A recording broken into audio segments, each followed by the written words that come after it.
Assalamualaikum warahmatullahi wabarakatuh. Nama saya Sofia Isnaini dari kelompok 12. Di sini saya akan menjelaskan tentang perkembangan Islam di Indonesia. Yang pertama, animisme. Sebelum datangnya ajaran Islam ke Indonesia, masyarakat menganut kepercayaan animisme dan dinamisme. Mereka masih menganggap ada kekuatan yang tersembunyi di dalam benda mati dan kepada unsur kekuatan gaib di segala tempat yang boleh membantu mereka dalam segala hal. Pengertian dari animisme cukup banyak. Kata animisme berasal dari bahasa Latin, anima yang berarti roh. Animisme adalah suatu kepercayaan terhadap makhluk halus dan roh, serta keyakinan seperti ini sudah banyak dianut oleh bangsa-bangsa yang belum bersentuhan ataupun belum pernah menerima ajaran yang berdasarkan daripada agama samawi atau wahyu, dan berlaku untuk semua seperti hewan, tumbuhan, benda-benda, dan bahkan gunung dan mata air. Yang kedua, perkembangan Islam di Sumatera. Masuknya Islam di Indonesia telah banyak dikemukakan para sejarawan, meskipun mereka itu berbeda pendapat tentang kapan dan di tempat mana awal masuknya Islam ke Indonesia. Namun, para tokoh itu mengemukakan pendapatnya sesuai dengan hasil penelitian masing-masing. Sedangkan sumber-sumber pendukung masuknya Islam di Indonesia, para ahli telah mengemukakan beberapa teori di antaranya. Teori Arab, teori Eropa, teori India, teori Cina, dan teori Persia. Berdasarkan teori-teori masuknya Islam di Indonesia, kiranya sudah cukup bukti bahwa pembalik Islam telah sampai di Sumatera Barat atau Minangkabau, jauh sebelum berdirinya kerajaan di Minangkabau, yaitu sekitar abad ke-8 dan 9 Masehi. Hal ini ditandai dengan terbentuknya komunitas muslim pada masa itu di beberapa daerah di sekitar pesisir pantai utara Pulau Sumatera dan beberapa daerah lainnya, yang juga mendorong terbentuknya kerajaan Islam. Hal ini didukung dengan kondisi dan situasi politik kerajaan-kerajaan bercorak Hindu-Buddha yang mengalami kemunduran, sehingga dimanfaatkan oleh pedagang-pedagang muslim untuk mendapatkan keuntungan-keuntungan politik dan perdagangan. Mereka mendukung daerah-daerah yang muncul dan daerah yang menyatakan diri sebagai kerajaan bercorak Islam, yaitu Kerajaan Samudra Pasai di pesisir timur Laut Aceh. Persoalan masuknya Islam ke Minangkabau hingga saat ini masih diasumsikan pada dua hal, yaitu pertama, Islam masuk melalui pesisir timur Minangkabau atau Minangkabau Timur. Teori jalur timur ini didasarkan oleh intensifnya jalur perdagangan melalui sungai-sungai yang mengalir dari gugusan Bukit Barisan ke Selat Malaka yang dapat dilayari oleh pedagang untuk memperoleh komoditas lada dan emas. Kegiatan perdagangan ini diperkirakan adalah awal terjadinya kontak antara budaya Minangkabau dengan Islam. Kontak budaya ini kemudian lebih intensif pada abad ke-13, pada saat mana munculnya kerajaan Islam Samudra Pasai sebagai kekuatan baru dalam wilayah perdagangan Selat Malaka.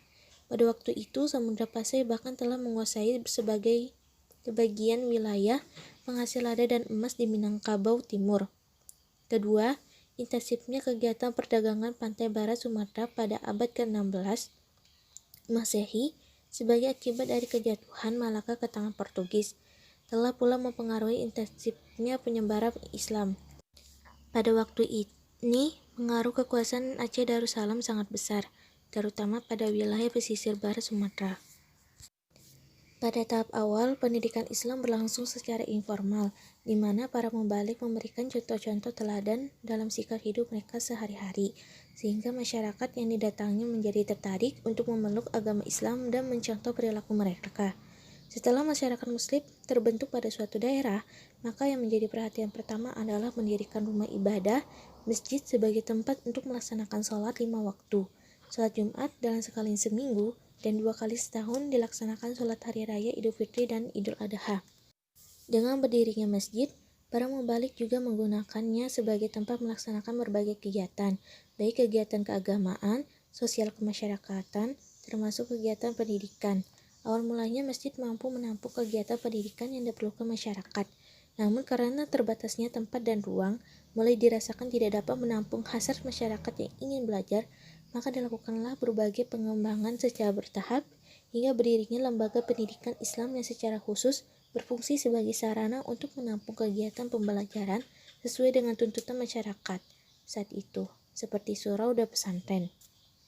Di Sumatera Barat, terutama di Minangkabau, dikenal istilah surau. Menurut Kamus Besar Bahasa Indonesia, surau diartikan tempat atau rumah umat Islam melakukan ibadahnya atau bersembahyang, mengaji, dan sebagainya. Surau sudah dikenal sebagai lembaga pendidikan Islam. Sebagai lembaga pendidikan tradisional, surau menggunakan sistem pendidikan halaqah. Materi yang diajarkan pada awalnya masih di seputar belajar huruf hijaiyah dan membaca Al-Quran. Di samping ilmu-ilmu keislaman yang lainnya, seperti keimanan, akhlak, dan ibadah. Selain itu, untuk tingkat atas mulai diajarkan ilmu tajwid dan lagu tadarus, lagu qasidah, dan mengaji, serta kitab-kitab ibadah. Setelah pengajian Quran, kemudian dilanjutkan dengan pengajian kitab. Dari pengajian Quran dan pengajian kitab yang begitu padat materi pelajaran, dapat dipahami bahwa masyarakat Minangkabau sejak usia dini memiliki pemahaman Islam yang cukup kuat, sehingga setelah menyelesaikan pendidikan di surau, mereka mempunyai dasar atau modal untuk melanjutkan pendidikan ke lembaga pendidikan Islam di luar negeri. Pada abad ke-20, Minangkabau termasuk wilayah pertama di Indonesia yang mengalami proses modernisasi pendidikan Islam. Lembaga pendidikan tradisional surau mengalami transformasi menjadi lembaga pendidikan Islam modern, dan proses ini dipercepat dengan adanya sejumlah ulama pembaharu Minangkabau. Kaum tradisional di Minangkabau memandang perluasan sistem dan kelembagaan khusus pendidikan modern Islam sebagai ancaman langsung terhadap keberadaan dan kelangsungan surau. Untuk itu, menurut pandangan mereka, surau harus mengangkat beberapa unsur pendidikan modern yang telah diterapkan kaum reformis, khususnya sistem klasikal dan persenjangan pada lembaga pendidikan dengan bentuk dan nama yang berbeda, yaitu sekolah atau madrasah adabiyah, madras school, Diniyah School, Madrasah Al-Quraniyah, Sumatera Tawalib, Persatuan Guru-Guru Agama Islam, dan Madrasah Tarbiyah Islamiyah. Yang ketiga, Wali Songo atau 9 wali. Kata Wali Songo dalam pandangan yang lain merupakan sebuah perkataan menjemuk yang berasal dari kata wali dan songo. Kata wali berasal dari bahasa Arab, suatu bentuk dari waliyullah, yang berarti orang yang mencintai dan dicintai Allah Subhanahu wa Ta'ala. Sedangkan songo berasal dari bahasa Jawa yang berarti 9. Dengan demikian, wali songo berarti wali 9, yakni 9 orang yang mencintai dan dicintai Allah. Ada 9 wali atau wali songo dan wali lokal dalam tradisi masyarakat muslim di Jawa. Tokoh-tokoh wali songo tersebut antara lain Sunan Bonang, Sunan Giri, Sunan Muria, Sunan Derajat, Sunan Ampel, Sunan Kudus, Maulana Malik Ibrahim, Sunan Kalijaga, dan Sunan Gunung Jati. Mereka kebanyakan berkedudukan di kota pesisir dan sebagian kecil di daerah pedalaman. Wilayah pengaruhnya terbatas di lingkungan kota yang menjadi basisnya. Hanya 1-2 di antaranya yang mempunyai pengaruh jauh melampaui batas daerahnya, misalnya Sunan Bonang dan Sunan Giri. Yang keempat, Kerajaan Demak, Kesultanan Pajang, Kesultanan Mataram, dan Kesunanan Surakarta. Yang pertama, kita jelaskan tentang Kerajaan Demak. Demak adalah kesultanan Islam pertama di Pulau Jawa dengan pendiri Raden Fatah. Kesultanan Demak dapat menjadikan kerajaan Islam yang utuh di bawah kekuasaan sultan dan dengan bimbingan para wali. Sebagai kerajaan Islam pertama di Pulau Jawa, Kerajaan Demak sangat berperan besar dalam proses Islamisasi pada masa itu. Kerajaan Demak berkembang sebagai pusat perdagangan dan sebagai pusat penyebaran agama Islam. Wilayah kekuasaan Demak meliputi Jepara, Tuban, Sedayu, Jaratan, dan Gresik yang berkembang menjadi pelabuhan transito atau penghubung. Yang kedua, Kesultanan Mataram.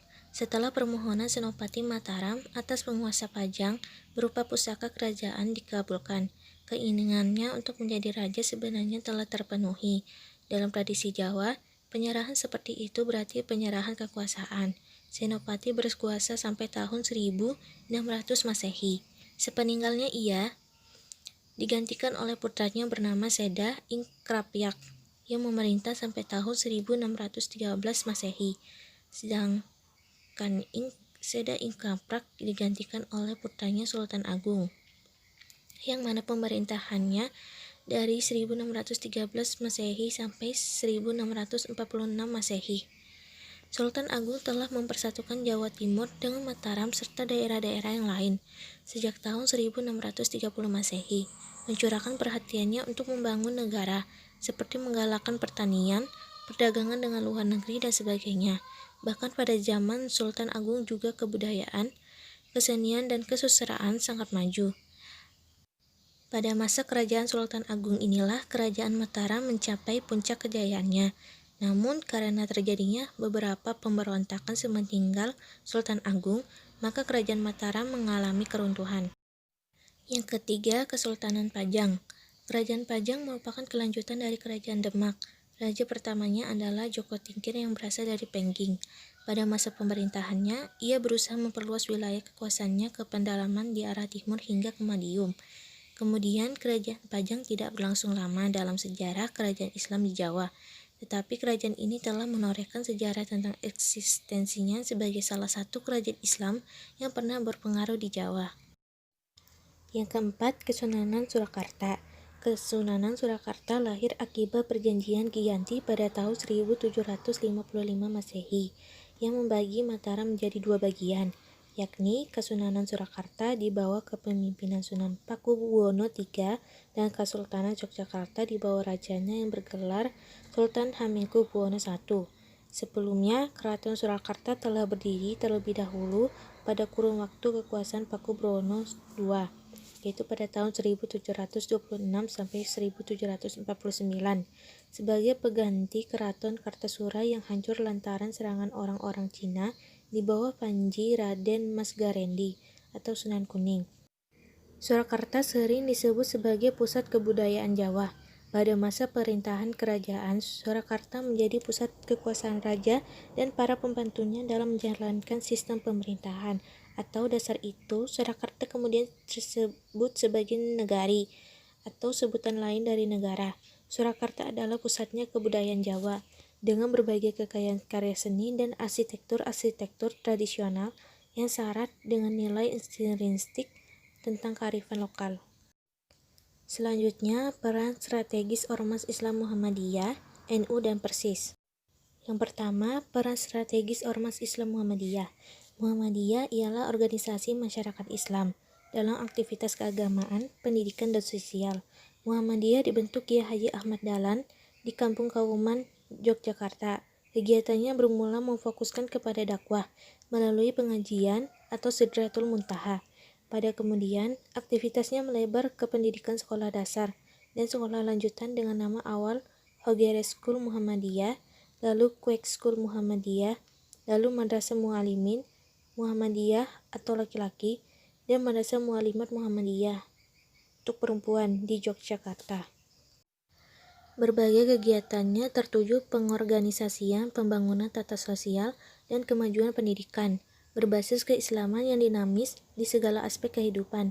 Hal itu misalnya muncul dalam butir ke-6 Mukadimah, anggaran dasarnya, yang menegaskan peran keorganisasian yang bergerak mengembangkan tujuan tersebut.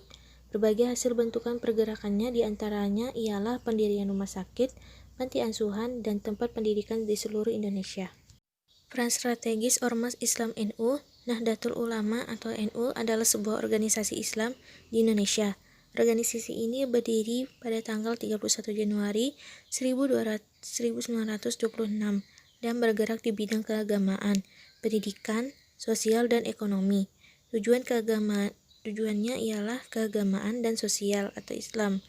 Awalnya ialah Nahdlatul Watan, kebangkitan tanah air, yang dibentuknya pada tahun 1916, dilanjutkan pada tahun 1918, yang didirikannya Taswirul Afkar atau dikenal juga dengan Nahdlatul Fikri, kebangkitan pemikiran, sebagai wahana pendidikan sosial politik, kaum dan keagamaan kaum santri.